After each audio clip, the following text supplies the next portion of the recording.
Bukan kades, terkuak profesi mentereng, orang tua Tali Krederich Palembang gelar pesta ulang tahun mewah. Disebut-sebut anak dari seorang kepala desa, ternyata ini profesi orang tua Tali Kasih remaja di Palembang yang gelar pesta ulang tahun mewah. Seperti diketahui baru-baru ini, potret pesta ulang tahun yang ke-17 remaja bernama Tali Kasih digelar super mewah viral di media sosial. Pesta ulang tahun mewah bertema kerajaan ini dikabarkan merogoh kocek miliaran rupiah. Tak tanggung-tanggung, di momen ulang tahunnya kali ini, Tali Kasih mendapat kado dari orang tua berupa mobil mewah senilai 2,19 miliar. Orang tua Tali Kasih merupakan warga desa Sungai Ketupat, Kecamatan Cengal, Kabupaten Ogan Komering Ilir, Sumatera Selatan. Sang ayah bernama Edi Sewira ternyata tak lagi menjabat sebagai kades desa setempat. Hal ini dibenarkan oleh Suhar Kades Sungai Ketupat bahwa yang bersangkutan memang merupakan warganya.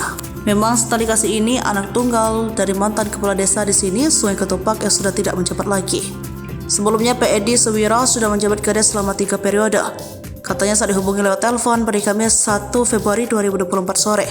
Dikatakan lebih lanjut untuk saat ini keluarga mereka memang tidak lagi tinggal di desa Sungai Ketupat, di mana mereka lebih sering menghabiskan waktu di rumahnya yang ada di kota Palembang. Dirinya menyebut wajar saja bila Tali Kasih menggelar pesta ulang tahun secara besar-besaran, karena selama ini orang tuanya merupakan pengusaha besar penyewaan alat berat.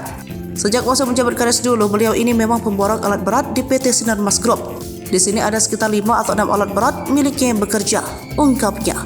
Wajar kalau mengadakan pesta besar begitu, karena memang pengusaha, dan anak dia cuma satu-satunya yang mungkin rasa kasih sayang dari bapak ke anaknya, pungkasnya.